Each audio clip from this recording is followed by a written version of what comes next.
Do you have no personality? Do you tuck your polo shirt into your cargo shorts? Do you have 3 stories that you repeat day after day until your wife leaves the room? Do you only find out about parties after they're over? Are you tired of being an NPC? Does your boss of 12 years ask you if this is your first day? Are you sick of being shushed by your 30-year-old children? Is your favorite TV show the DVD player menu screen? Would you rather eat instant mashed potatoes than beat off? Is your cum dumb? Do you look in the toilet after you poop? Are you so boring even gnats avoid you? Well, come on over here, Bob Miller. Let me inject some exceptionalism into your accounts payable life. This episode of Regular Car Reviews is sponsored by Manscaped.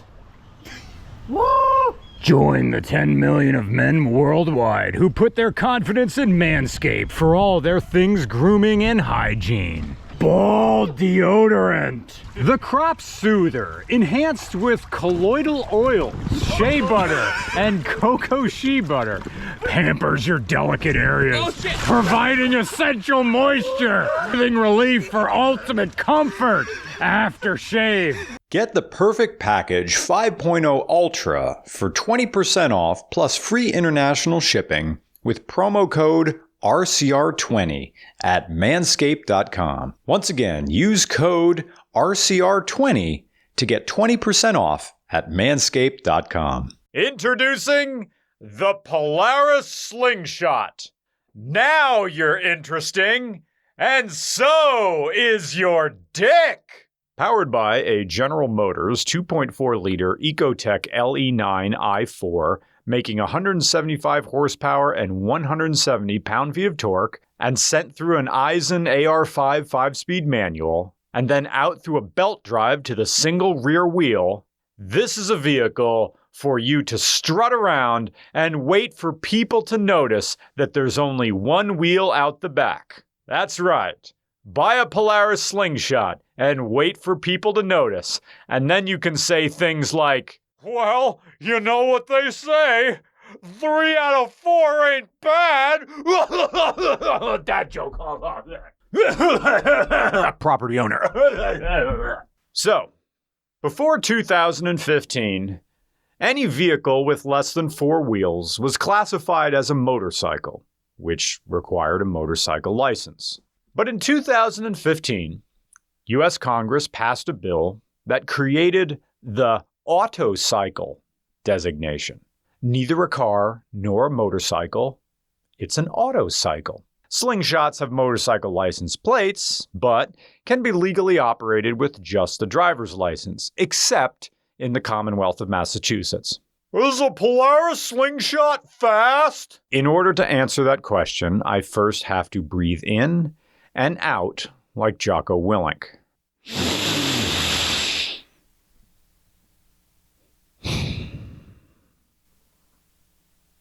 If you think a Pontiac Solstice is fast, then yes, a Polaris Slingshot is fast.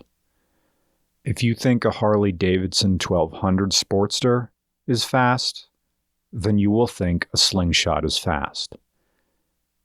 If you think a TRD Tacoma is a fast truck, then yes, a Slingshot is fast.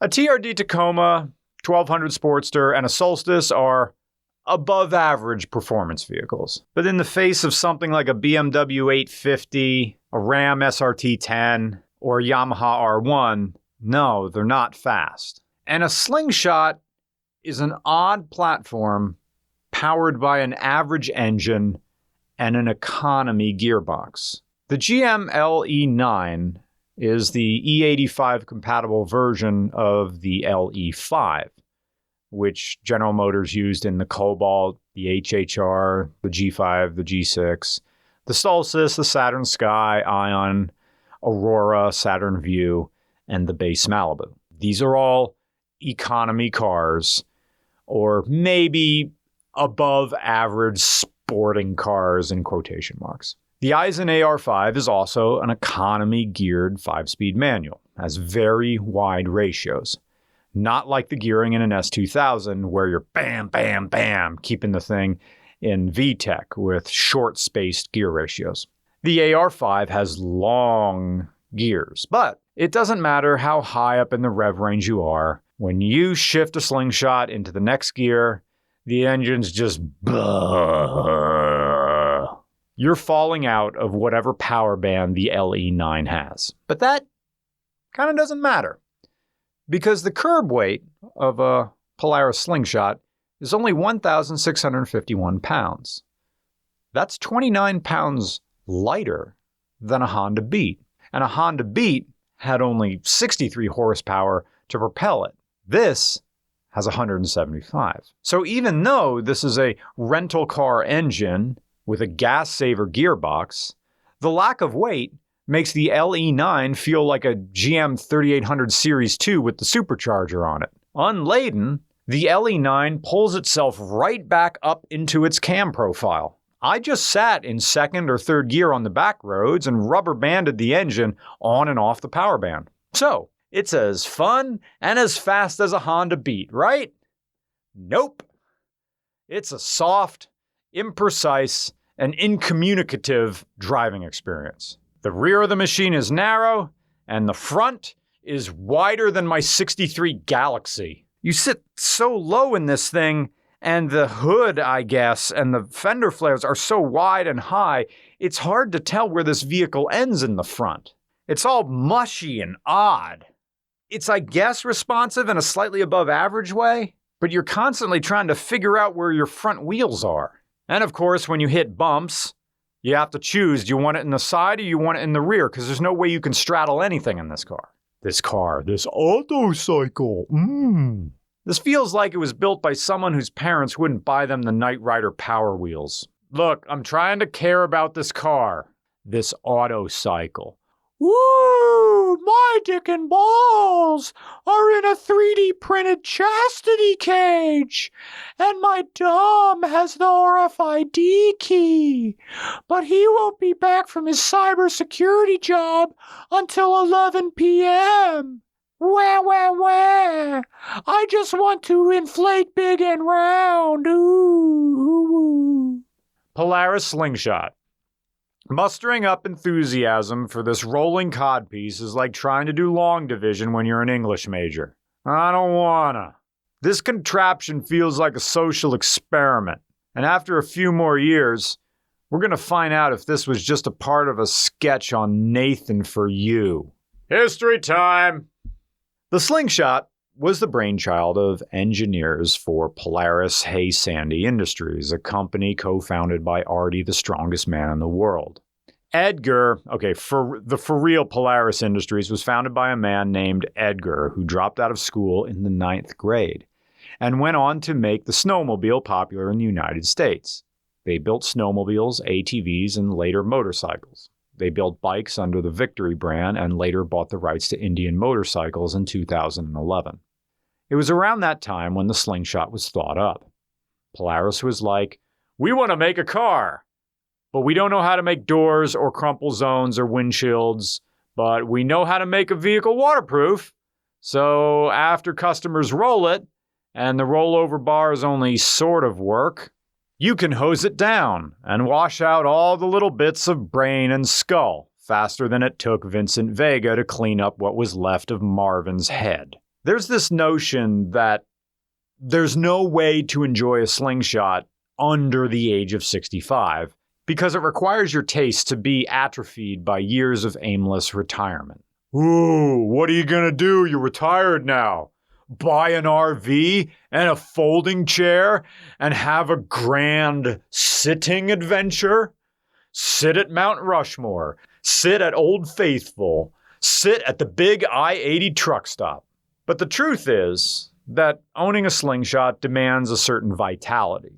Because if you need a knee brace to walk around Dorney Park in Wildwater Kingdom, you have no business swinging the leg over the side of a Slingshot and falling into its latrine seats. You need the kind of joie de vivre that you only find in people who harvest lifelong friendships from everybody they meet. Because if you're not an extrovert, you have zero business driving a slingshot. Because you will be blitzkrieged with questions every single time you stop. And sometimes even while driving, shouted down through open windows. Is that a kit car? Did you build it? Is that legal to drive? Are you my dad? Don't you need a helmet? Did you bang my mom? Is that legal? Do traffic barrels ever get put away, or do they just live on the road? Well, what did you pay for it? Is that one of them electric cars?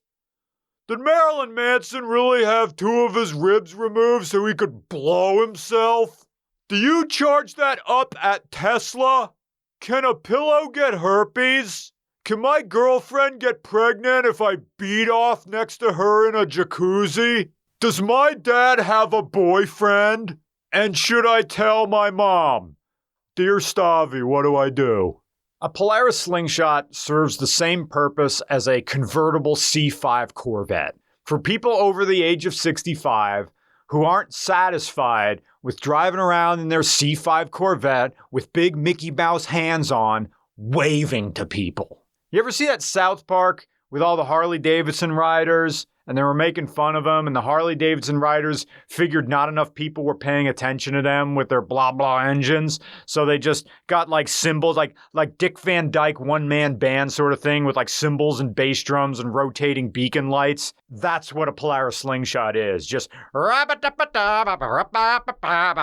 going down the highway. Look at me, it's Mad Max, but I own stocks. La la la la la la la Polaris slingshot. Hello, everybody. Aren't I great? I'm not gay. Maybe history will be kind on a Polaris slingshot after it's run its course, and people will retcon their opinions of it after it goes away. Like Michael Jackson or Mayor Ed Koch. I'm sure people will say things like, look, the Polaris slingshot was trying to be different. And in a world of off-white and gray crossovers, the Polaris slingshot was unquestionably different. There's no other vehicle on the road like this. Not even the Morgan three-wheeler. And if this is your introduction to enthusiast vehicles, so be it. Just whatever you do, don't race anybody. You will lose.